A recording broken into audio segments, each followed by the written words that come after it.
To the happy couple who always did play in the mud. The champagne flutes clinked around me as my sister Tamara's voice carried across the reception hall, dripping with that special brand of sweetness that could cut glass. The laughter that followed hit me like a slap, and I felt my cheeks burn as 200 wedding guests turned to look at me and Peyton. My name is Bethany, and that was supposed to be the happiest day of my life. I should have known Tamara wouldn't let my wedding pass without reminding everyone exactly where I stood in the family hierarchy. There she was, radiant in her designer bridesmaid dress, holding court at the head table, while I sat there in my grandmother's altered wedding gown, trying not to let the tears show. "Bethany, honey, smile," my mother Rosalie hissed from beside me, her perfectly manicured fingers digging into my arm. "People are watching." Of course they were watching. They'd been watching my whole life, waiting to see which Blair sister would stumble first. Spoiler alert, it was always going to be me. Peyton's calloused hand found mine under the table, his thumb tracing gentle circles on my palm. When I looked at him, his brown eyes were steady and kind, completely unbothered by the snickers echoing around us. "Let them laugh," he murmured, leaning close enough that his breath tickled my ear. "We know what we have." God, I loved this man, even covered in a thin layer of dust from the fields he'd been working that morning, because yes, he'd insisted on checking the irrigation system on our wedding day. He was more real than anyone in this room, full of pressed suits and fake smiles. "I still can't believe you're marrying a farmer," my youngest sister Erin whispered, sliding into the empty chair beside me. At 27, she was the diplomatic one, always trying to smooth over the family's rough edges. "I mean, I think it's romantic, but Mum's been popping antacids all week." "Thanks for the pep talk," I said, watching Tamara work the crowd like she was running for office. At 31, she had perfected the art of being the golden child. Stanford MBA, corner office in Manhattan, husband who wore $1,000 suits and talked about market volatility at dinner parties. "That's not what I meant," Erin said quickly. "I just—" "Ladies and gentlemen," my father Donald's voice boomed through the microphone, cutting through the chatter. He stood at the podium, his silver hair perfectly styled, his expression somewhere between resigned and disappointed. "I'd like to say a few words about my daughter Bethany." My stomach dropped. This couldn't be good.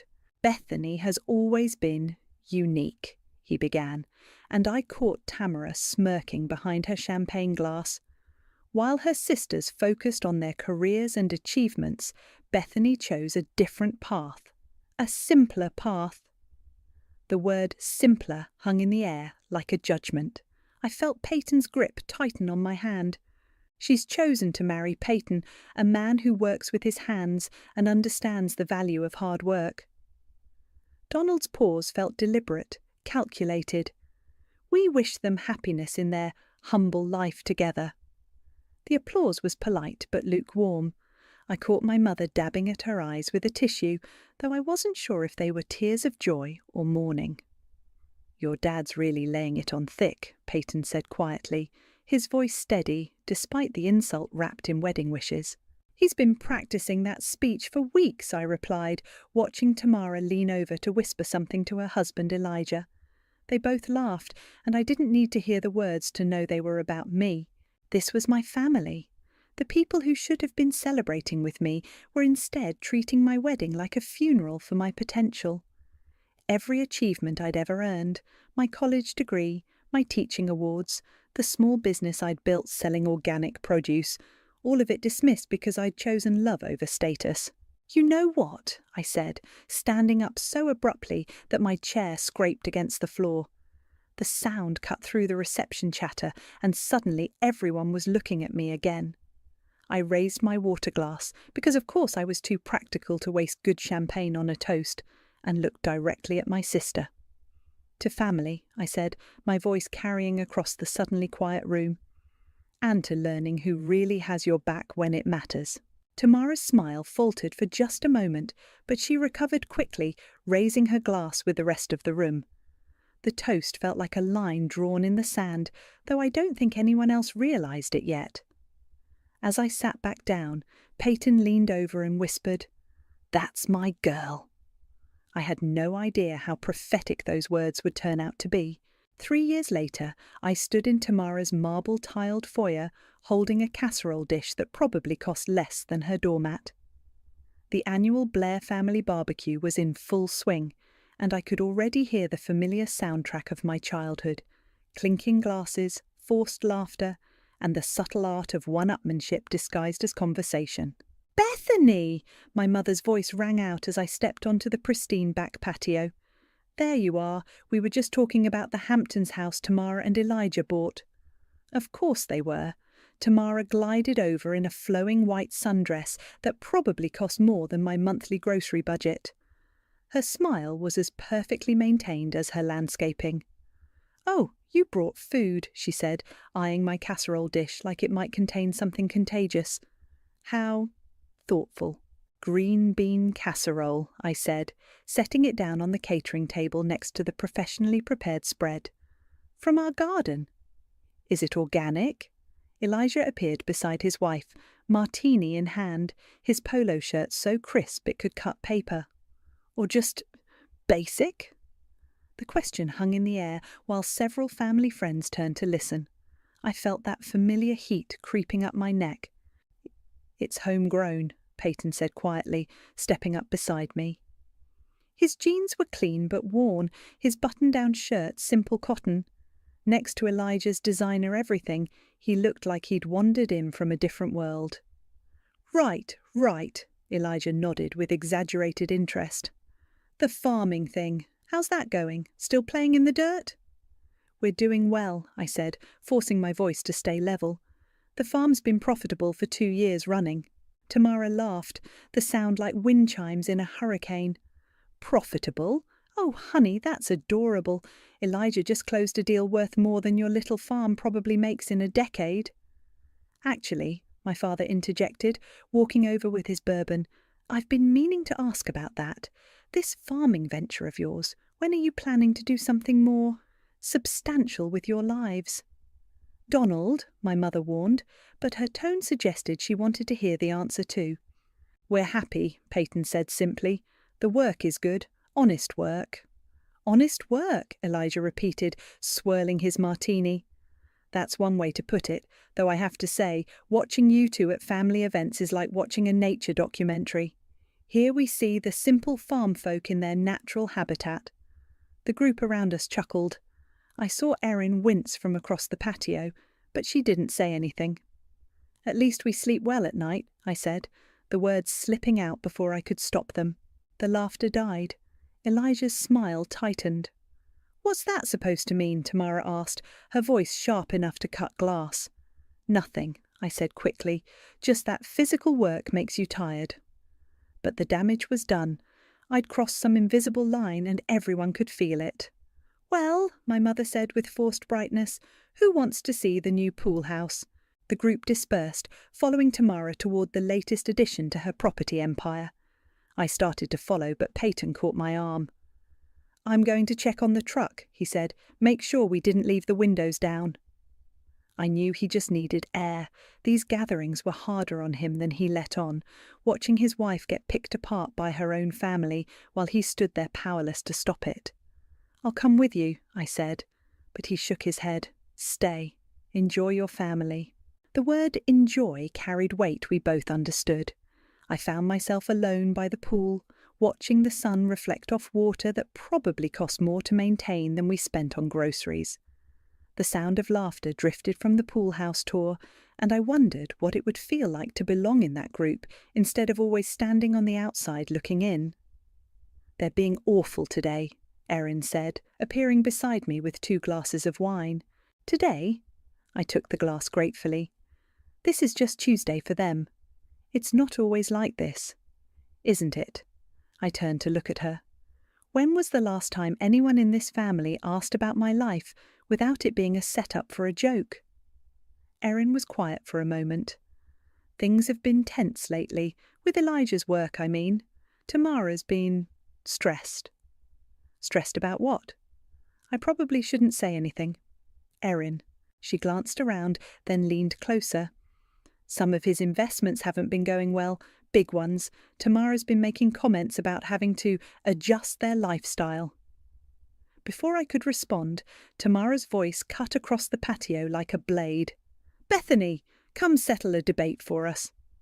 I walked back to the group, wineglass in hand, already bracing myself. "We were just discussing career trajectories," Tamara said, her smile predatory. "And I was telling everyone how you've really found your calling. I mean, not everyone can handle the intellectual demands of, what do you call it, subsistence farming?" The group laughed right on cue. "Though I have to ask," she continued, stepping closer, "don't you ever wonder what you could have accomplished if you'd applied yourself? I mean, really applied yourself instead of settling for this quaint little life?" The words hit like physical blows. Every insecurity I'd ever had about my choices, every moment of doubt, all wrapped up in my sister's perfectly manicured cruelty. I opened my mouth to respond, but Tamara wasn't finished. "I'm just saying, some of us dream bigger than vegetable gardens and county fairs. Real life happens on Wall Street, not in whatever little bubble you've created for yourself." The silence that followed was deafening. Even the people who'd been laughing looked uncomfortable now. I set down my wineglass with a steady hand. "You're right," I said quietly. "Real life does happen, and sometimes it happens in ways you never expect." 6 months after the barbecue from hell, I noticed the cracks starting to show. It started with missed phone calls. My parents, who used to check in weekly with updates about Tamara's latest achievements, suddenly went radio silent. When I did catch them, the conversations felt strained, like they were reading from a script with half the pages missing. "How's Tamara doing?" I asked during one particularly awkward call with my mother. "Oh, you know Tamara, always busy, always working on something big." The pause that followed stretched long enough to drive a truck through. "And Elijah?" He's fine. Listen, honey, I have to run. Your father's calling me." Click. I stared at the phone, frowning. In 30 years, my mother had never cut a conversation short, unless someone was literally bleeding. The next red flag came at Erin's birthday dinner. We met at a small Italian place downtown. Nothing fancy, which should have been my first clue. The Blair family didn't do nothing fancy. "Where's everyone else?" I asked as Erin slid into the booth across from me and Peyton. "Mum and Dad had something come up. Tamara and Elijah are dealing with work stuff." "Work stuff on a Saturday night?" Erin picked at her breadstick, avoiding my eyes. "Things have been complicated lately." "What kind of complicated?" "I probably shouldn't." "Erin," I leaned forward, "what's going on?" She glanced around the restaurant like she was checking for spies, then lowered her voice. "Elijah's company is in trouble, big trouble, some kind of investment scheme that went sideways."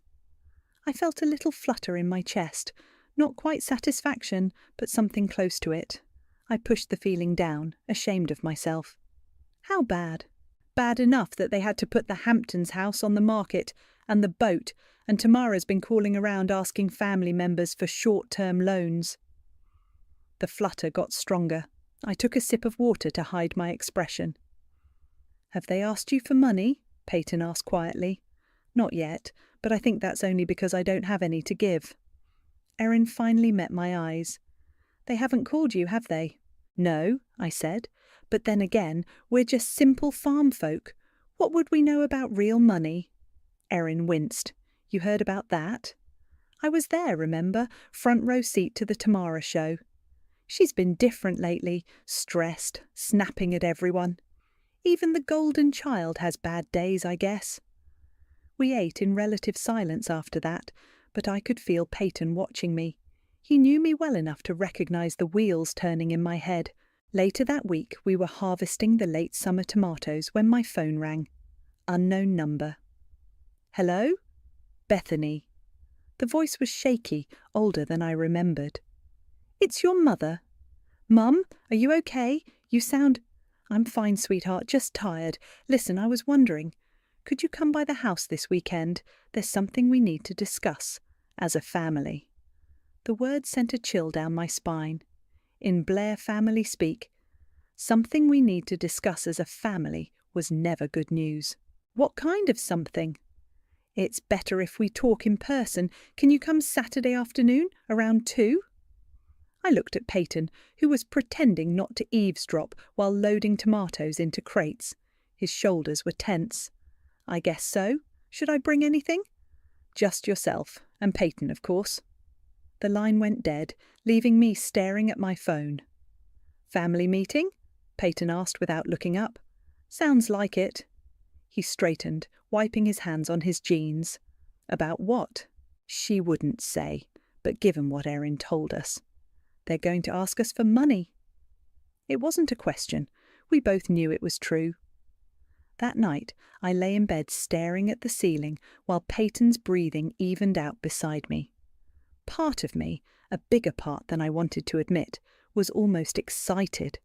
After years of being treated like the family disappointment, they were finally going to need something from me. The irony was delicious. All those comments about our simple little life and playing in the dirt, and now they were going to come hat in hand to the farm girl they'd spent decades mocking. But another part of me, the part that still remembered being 7 years old and desperately wanting Tamara to include me in her games, felt sick at the thought of my family's pain. Saturday morning arrived grey and drizzly, matching my mood. Peyton was unusually quiet as we drove to my parents' house, his hands steady on the wheel but his jaw tight. Whatever they ask, he said as we pulled into the familiar driveway, remember that you don't owe them anything. I know. Do you? Because you have a soft heart, Beth, and they know how to use that against you. I looked at the house where I'd grown up, with its perfect lawn and pristine shutters. It looked smaller than I remembered, less imposing. I'll be fine. But as we walked up the front steps, my phone buzzed with a text from an unknown number. Emergency family meeting. Please come. We need you. It was from Tamara. The same sister who'd spent years telling me I'd never amount to anything was asking for my help. I slipped the phone back into my pocket and rang the doorbell, my heart hammering against my ribs. Time to see what real life looked like when it came knocking on the farm girl's door. The living room felt like a courtroom when we walked in. Everyone was already there, arranged in a careful semicircle like they'd been planning this ambush for weeks. My parents sat on the couch, looking older than I remembered. Tamara perched on the edge of the armchair, her designer clothes wrinkled, her usual perfect composure cracked around the edges. Elijah stood by the window, his back to us, hands shoved deep in his pockets. Only Erin looked genuinely uncomfortable, shooting me an apologetic glance from her spot on the ottoman. Bethany, Peyton, my father said, gesturing to the 2 chairs they'd clearly positioned for us. Thank you for coming. We sat down, and I immediately felt like I was on trial. So, I said, breaking the heavy silence, what's this about? My mother twisted her wedding ring, a nervous habit I remembered from childhood. We wanted to talk to you about the family situation. What situation? Elijah finally turned around, and I was shocked by how haggard he looked. The cocky confidence was gone, replaced by something desperate and angry. Cut the act, Bethany, he snapped. You know exactly what situation. Elijah, Tamara warned, but her voice lacked its usual authority. No, I'm done pretending, he continued. Your sister told you about our problems, didn't she? About the investments? I glanced at Erin, who was studying her hands like they held the secrets of the universe. She mentioned you were having some difficulties. Difficulties? Elijah let out a bitter laugh. That's one way to put it. What Elijah means, my father interjected, is that the family is facing some financial challenges, significant ones. How significant? The question hung in the air like smoke. Finally, my mother spoke. We could lose everything. The words hit the room like a physical blow, even though I'd suspected hearing it confirmed was different. Everything? Peyton asked quietly. The house, the savings, the retirement accounts, my father said, his voice flat. Elijah made some investments on our behalf, investments that didn't pan out. I looked at Elijah, who was glaring at me like this was somehow my fault. I'm sorry to hear that, I said carefully, but I'm not sure why you're telling us. Because we need your help, Tamara said, leaning forward. For the first time in my life, my sister was looking at me with something that might have been desperation. "I'll help." "Your land," my father said bluntly. "The farm. We need you to sell it." The words hit me like a slap. "Excuse me." "It's the only asset in the family that's not tied up in the mess," my mother explained, her voice pleading. "If you sell the farm, we can pay off the debts and start over."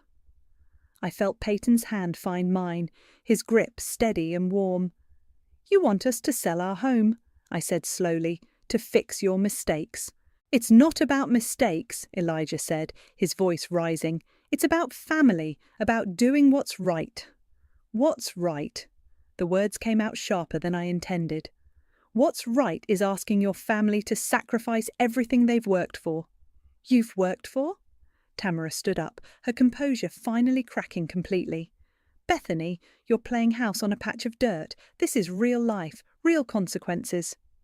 "Real consequences for choices you made." "We're family!" my mother cried, tears streaming down her face. "Family helps family." "Where was this family loyalty when you spent years mocking everything we built?" I stood up too, my hands shaking. "Where was it when you treated Peyton like dirt under your shoes?" "That's not fair," my father said, but his voice lacked conviction. "Isn't it? You want to talk about fair? Let's talk about every family gathering where you made us feel like charity cases. Every comment about our simple little life. Every time you acted like we were embarrassing you just by existing." "Bethany," Erin started, but I was on a roll now. "And now, when your golden boy's schemes fall apart, suddenly you remember we exist? Suddenly we're family." "This isn't about the past," Tamara said, her voice desperate. "This is about now, about survival. Your survival, built on our sacrifice." "It's just land!" Elijah exploded. "It's dirt and weeds and nothing. You could buy another farm anywhere." The silence that followed was deafening. Even he seemed to realize he'd gone too far. Peyton stood up slowly, his movements deliberate and controlled. "I think," he said quietly, "we should go." "Wait," my mother pleaded. "Please, just think about it. We're not asking you to decide right now." Actually," my father said, his voice hard, "we are. The creditors won't wait much longer. We need an answer by Monday." "Monday?" I stared at him. "You're giving us 2 days to decide whether to destroy our lives for you." "You're being dramatic," Tamara said, but her voice was shaking. "It's just property. We're talking about people's lives here, my daughter's future." "What about our future?"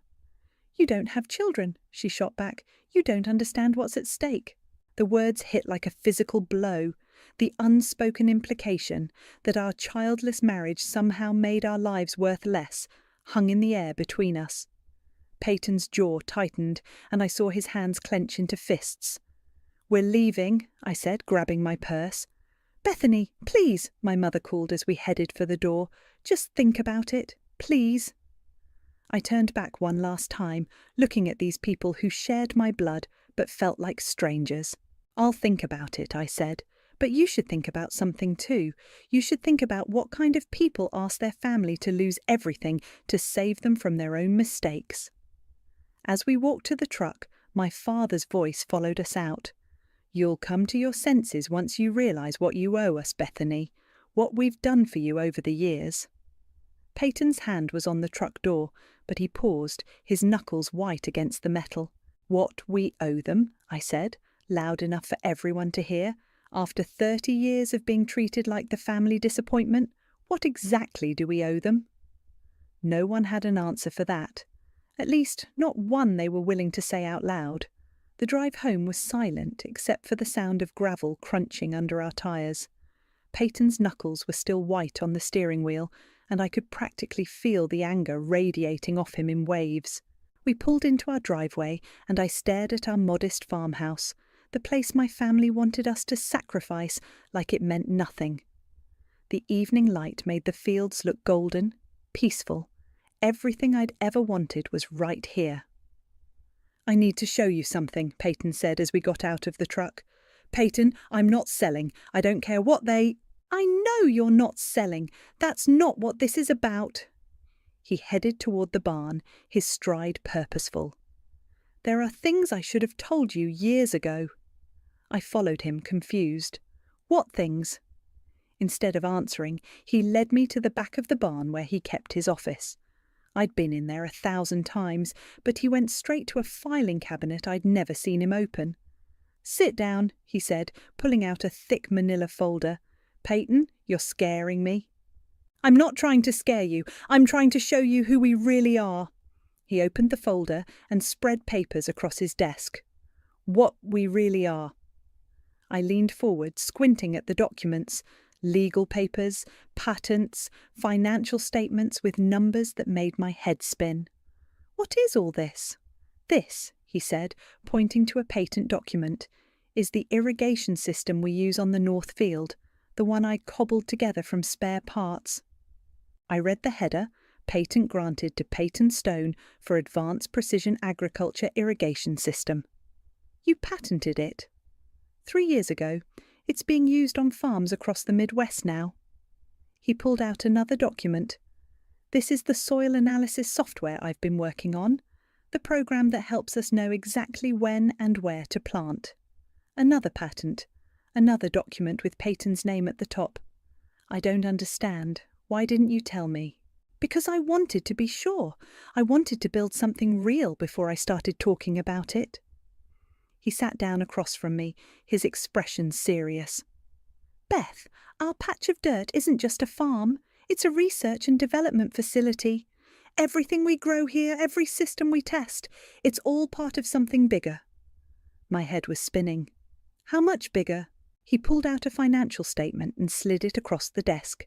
The numbers at the bottom made me blink hard, certain I was misreading them. Are we worth? The company is worth that. Stone Agricultural Technologies. I started it 5 years ago, right after we got married. Used our land as the testing ground for everything. I stared at the papers, then at my husband. "You've been running a tech company this whole time?" "A very quiet tech company. Most of our clients don't even know where the innovations come from. They just know the systems work." "But why keep it secret? Why let my family think we're just farmers?" Peyton was quiet for a moment, organizing the papers into neat piles. "Because I wanted to see who they really were," he said finally. "I wanted to see how they'd treat us when they thought we had nothing to offer." The words hit me like a physical blow. "You knew, all this time you knew how they saw us, and you just let it happen?" "I let them show their true colours, yes." "While I suffered through every family gathering, thinking we really were the poor relations."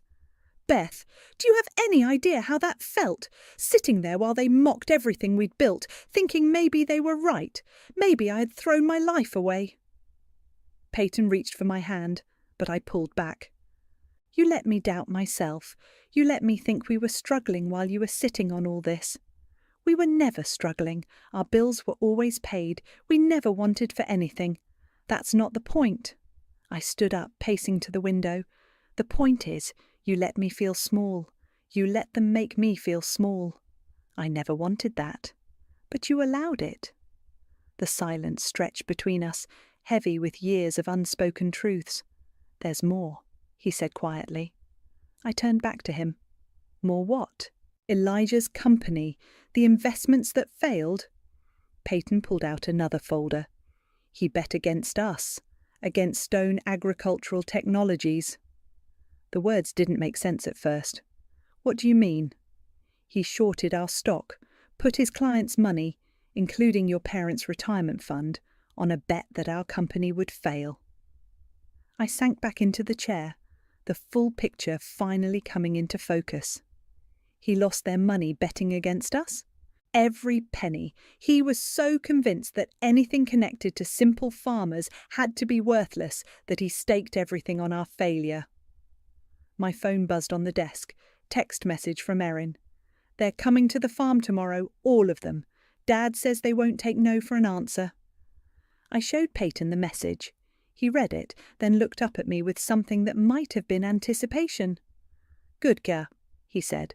"Let them come." "Good? Peyton, they're going to demand we sell everything. They're going to learn the truth. He stood up, gathering the papers back into their folders. All of it.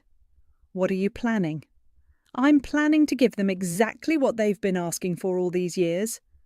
His smile was sharp, unfamiliar. A real education about who we are and what we're worth. And then what? Then we see if they're really family, or if they're just people who share your DNA. I looked at my husband, really looked at him, and realised I was seeing a side of him I'd never known existed. The quiet farmer was still there, but underneath was something harder, more calculating. You've been planning this for a long time, haven't you? I've been preparing for it. There's a difference. Is there? He met my eyes, and for the first time since I'd known him, Peyton looked dangerous. I guess we'll find out tomorrow. They arrived like a storm front. 3 cars pulling into our driveway at exactly 2 o'clock, kicking up dust clouds that settled on their expensive paint jobs. I watched from the kitchen window as they climbed out, my parents looking grim, Tamara clutching a leather portfolio, Elijah adjusting his tie like he was heading into a boardroom instead of a farmhouse. Even little Tiffany was there, Tamara's 8-year-old daughter looking confused and out of place in her pristine white dress. "Show time," Peyton said quietly, straightening his simple button-down shirt. He'd insisted on dressing exactly like he always did, jeans, work boots, the same clothes that had earned him years of condescending looks. The knock on our door was sharp, authoritative, my father's knock. I opened it to find them arranged like a delegation, my parents flanking Tamara and Elijah, with Erin hovering uncertainly in the back, holding Tiffany's hand. "We need to talk," my father said without preamble. "Come in," I said, stepping aside. They filed into our living room, and I watched them take in the simple furniture, the handmade quilts, the family photos on the mantel. The same room they'd been in dozens of times, but now they were seeing it differently, calculating its worth, measuring its sacrifice potential. "Please sit," Peyton said, gesturing to the couch and chairs. "We'd rather stand," Elijah said, his voice tight with barely controlled desperation. "This won't take long." "Actually," my father said, pulling out a folder, "we brought the paperwork to make this easier." He set it on our coffee table, like he was serving a legal summons. "Sale documents for the property. We've already had it appraised, found a buyer. All you need to do is sign." I stared at the papers, then at my family. "You had our land appraised, without asking us?" "We're trying to be efficient," my mother said, her voice strained. "Time is a factor here." "Whose time?" Peyton asked mildly. "Don't play games," Elijah snapped. "You know exactly what's at stake. Your parents could lose their house. Tamara and I could lose everything. Tiffany could lose her college fund, her future." "Daddy, what's happening?" Tiffany asked, tugging on her father's sleeve. "Nothing, sweetheart," Tamara said quickly. "The adults are just talking." "About what?" "About family," my mother said, her eyes fixed on me. "About how family takes care of each other." I felt the familiar guilt starting to creep in, the same feeling that had controlled me my entire life. But then I looked at Peyton, who was watching the scene with an expression I couldn't quite read. "You're right," he said suddenly. "Families should take care of each other." Relief flooded my mother's face. "Oh, thank goodness! I knew you'd understand." "Which is why," Peyton continued, walking to his desk in the corner, "I think it's time we had an honest conversation about family." He pulled out a thick manila folder, the same one from last night, and returned to the living room. "What's that?" Tamara asked, eyeing the folder suspiciously. "Information," Peyton said, settling into his chair. "About who we really are. About what this patch of dirt actually represents." "We don't have time for games," my father said impatiently. "We need a decision." "You'll get one," Peyton said. "But first let me ask you something, Elijah. In your professional opinion, what would you say this farm is worth?" Elijah glanced around dismissively. "Maybe 200,000, 300 if you're lucky. It's decent land, but it's not exactly prime real estate." "Interesting assessment." Peyton opened the folder and pulled out a document.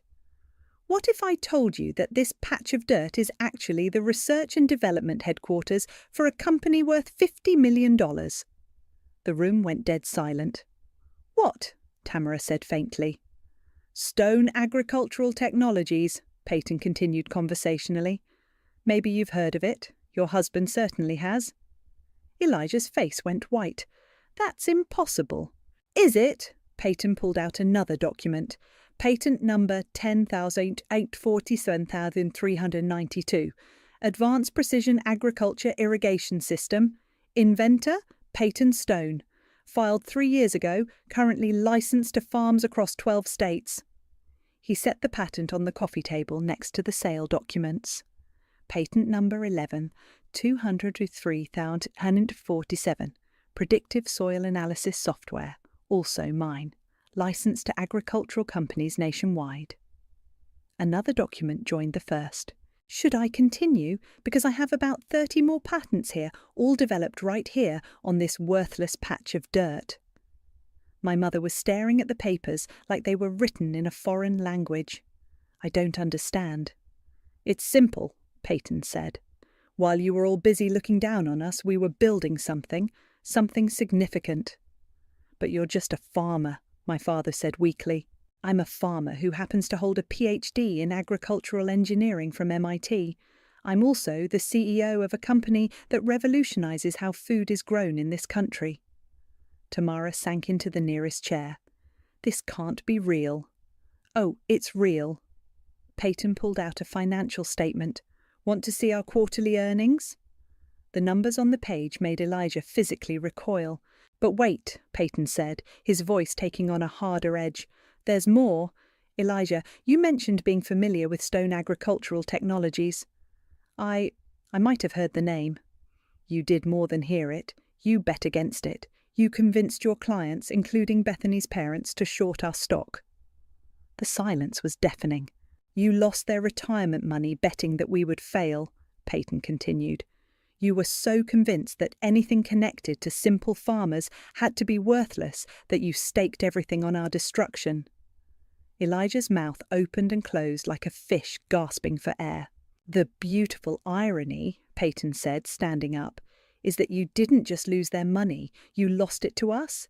Every dollar you gambled against Stone Agricultural Technologies went straight into our pockets when our stock price doubled. Oh my God, Erin whispered. So when you ask us to sell our land to save you from your mistakes, Peyton continued, you're asking us to sacrifice our life's work to fix the damage you caused by betting against our life's work. The front door opened, and a man in an expensive suit walked in like he owned the place. Sorry I'm late, he said, setting a briefcase on the table. Traffic was murder. Everyone, Peyton said calmly, I'd like you to meet Leonard Wise, our attorney. Leonard smiled at the room full of stunned faces. I believe you have some questions for my client. Leonard opened his briefcase with the precision of a surgeon, pulling out documents and arranging them on our coffee table like he was setting up for surgery. The sale papers my father had brought suddenly looked pathetic next to the official legal documents spreading across the surface.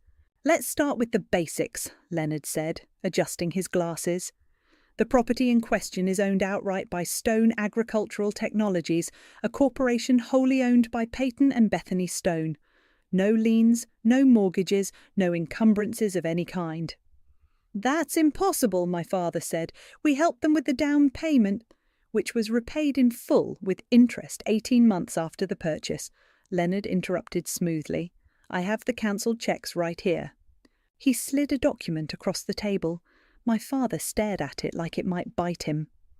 Furthermore, Leonard continued, any attempt to force a sale through legal channels would be inadvisable.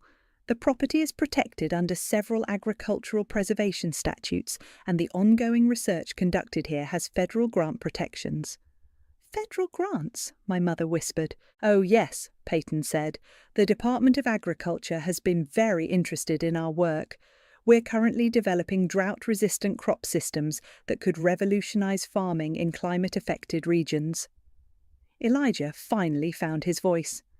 This is all very impressive, but it doesn't change the fact that we're family, that we need help. Family, I repeated, standing up. The word tasted bitter in my mouth. Let's talk about family, shall we? I walked to the mantel and picked up a framed photo from my college graduation. Remember this day? I graduated summa cum laude with a degree in environmental science. You know what you said to me, Dad? My father's face was stone. You said, too bad it's not a real degree like business or law. You said I'd wasted 4 years studying dirt and plants. I set the photo down and picked up another one, our wedding day. And this day, when I married the love of my life, you spent the entire reception apologising to people for my poor choice. You told Aunt Margaret that you hoped I'd come to my senses before it was too late. Bethany, my mother started. I'm not finished. My voice was steady, but my hands were shaking. Every family gathering for 5 years, every holiday, every birthday, every celebration, you made sure I knew exactly where I stood, the disappointment, the failure, the one who settled for less. Tamara was crying now, mascara streaking down her cheeks. We didn't mean... You meant every word. I turned to face her directly. You called our life a joke. You said real life happens on Wall Street, not in our little bubble. You mocked everything we built, everything we cared about. But we didn't know, she sobbed. We didn't know about the company, about the money. And that's exactly the point! The words exploded out of me. You didn't know, and you didn't care to know. You saw what you wanted to see. 2 people you could look down on to make yourselves feel better. Leonard cleared his throat. If I may, there's another matter we should address, the financial losses your family has suffered. He pulled out another document. Stone Agricultural Technologies has been tracking the short positions taken against our stock. We're required to report significant trades to the SEC. Elijah went even paler, if that was possible. The trades were made through Pinnacle Investment Group, where Mr. Elijah Olson serves as senior partner. The total exposure was approximately $2.3 million, representing the retirement accounts of 17 clients. 17 families, Peyton said quietly. 17 families who trusted you with their life savings, and you gambled it all on a bet that we would fail. It was a sure thing, Elijah said desperately. Agricultural tech startups fail 90% of the time. The odds were that you'd do your homework before risking other people's money, Leonard interrupted. Did you visit the company? Did you research the patents? Did you look into the leadership team's background? Silence. You didn't, did you? You saw farming and assumed it was worthless, just like you assumed we were worthless. We can sue, my father said suddenly, for the losses, for damages. Leonard smiled, and it wasn't a pleasant expression. Please do. I'd love to explain to a jury how your son-in-law lost your retirement money betting against your daughter's company. The optics alone would be fascinating. What do you want? Tamara asked, her voice broken. What do you want from us? I looked around the room at these people who shared my blood but had never really been my family. My parents, who'd spent 30 years making me feel small. My sister, who'd turned cruelty into an art form. Elijah, who'd gambled away their future on his own arrogance, and little Tiffany, sitting in the corner, watching her world fall apart. I want you to leave, I said simply. I want you to walk out that door and never come back. Bethany, please, my mother begged. We're sorry. We're so sorry. We made mistakes, but we're family. No, I said, and the word felt like freedom. Family doesn't treat each other the way you treated us. Family doesn't spend years tearing each other down. Family doesn't come crawling back only when they need something. But what about us? Tamara asked. What about Tiffany? What about her future? I looked at my niece, this innocent child caught in the wreckage of adult failures. Tiffany's future was never my responsibility. It was yours, and you gambled it away. You're really going to let us lose everything? My father asked. After everything we've done for you?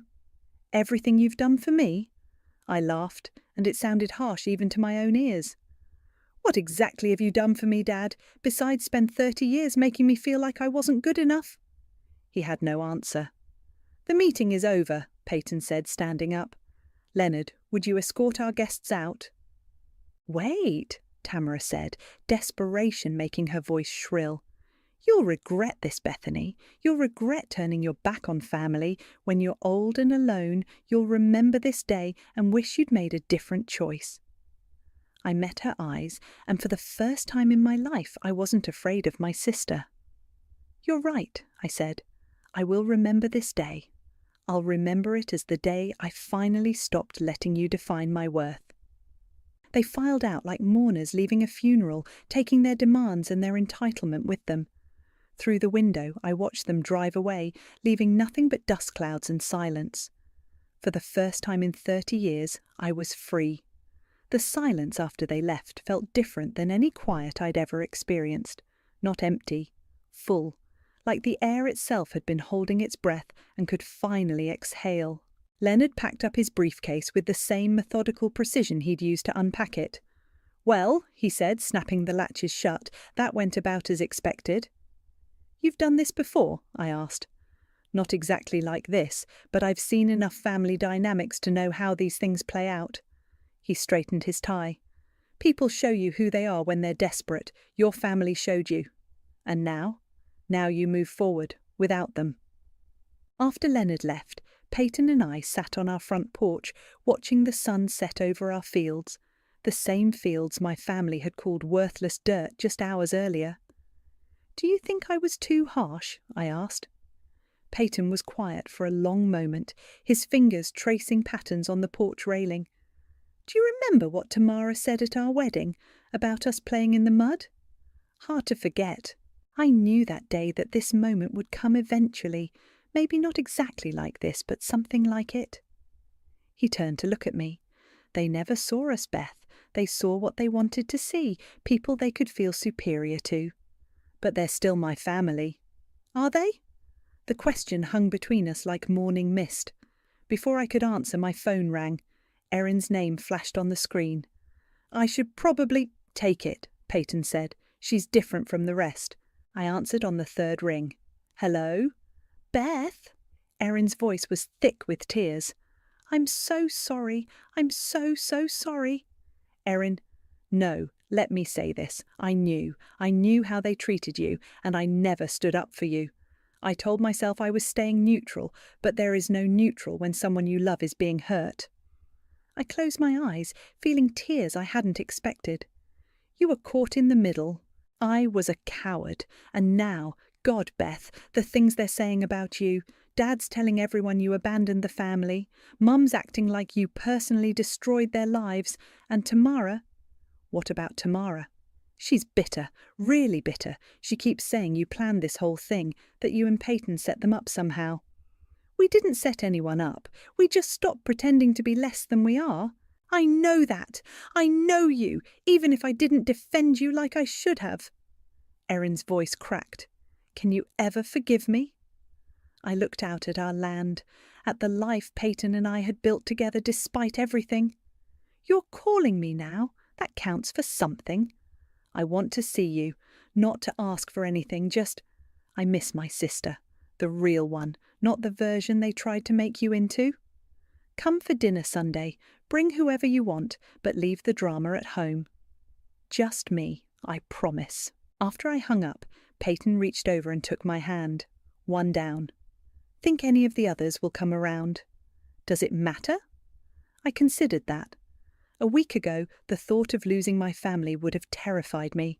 Now, sitting here with my husband on land we owned free and clear, surrounded by the success we'd built together, it felt more like shedding old skin. "No," I said finally, "it doesn't matter." The next morning I was in the garden when I heard a car in the driveway. My heart jumped, wondering if my parents had come back to try again, but when I looked up, I saw a woman I didn't recognize climbing out of a small sedan. She was maybe 40, wearing jeans and a simple blouse, carrying a manila folder. "Mrs. Stone," she called out, "I'm Sarah Martinez from the Department of Agriculture. I was hoping to speak with you and your husband about your drought resistance research." Peyton emerged from the barn, wiping his hands on a towel. "Sarah, you made good time." "The preliminary results you sent were incredible," she said, shaking his hand. We'd like to fast-track the grant approval for the expanded trials. Grant approval? I asked. 2.7 million over 3 years, Sarah said, smiling. Your husband's work could change how we approach farming in drought-affected regions. We're talking about feeding millions of people. I stared at Peyton. You didn't mention... I wanted to be sure before I got your hopes up, he said. But yes, we're about to get very busy. As Sarah and Peyton discussed research protocols and timelines, I found myself thinking about my family's visit. They'd come here demanding we sacrifice everything to save them from their mistakes, never realizing they were asking us to destroy something that could help feed the world. The irony was perfect. They'd spent years calling us small, insignificant, worthless. Meanwhile, we were quietly working on something that mattered more than any of their status symbols or investment portfolios. That evening, Peyton and I walked through our fields as the sun painted the sky orange and pink. The same walk we'd taken hundreds of times, but everything felt different now. Any regrets? He asked. I thought about my mother's tears, about Tamara's desperation, about little Tiffany caught in the middle of adult failures. I thought about the years of humiliation, the constant feeling of not being good enough, the way they'd made me doubt everything I'd chosen. No, I said, and meant it. No regrets. Even about your family. They made their choice long before today. They chose to see us as less than we were. They chose to bet against us, literally and figuratively. I stopped walking and turned to face him. I choose us. I choose this life, this work, this future we're building. Peyton smiled, the same gentle smile that had made me fall in love with him in the first place. Good, because I have plans for us, big plans. Bigger than a $50 million company? Much bigger. He gestured toward the field stretching out around us. We're going to change the world, Beth, one seed at a time. As we walked back toward the house, I realized something had shifted inside me. The part of me that had always sought my family's approval, that had carried their disappointment like a weight, it was gone. In its place was something stronger, cleaner. I was exactly where I belonged, with exactly the right person, doing exactly the work I was meant to do. And for the first time in my life, that was enough. More than enough. It was everything.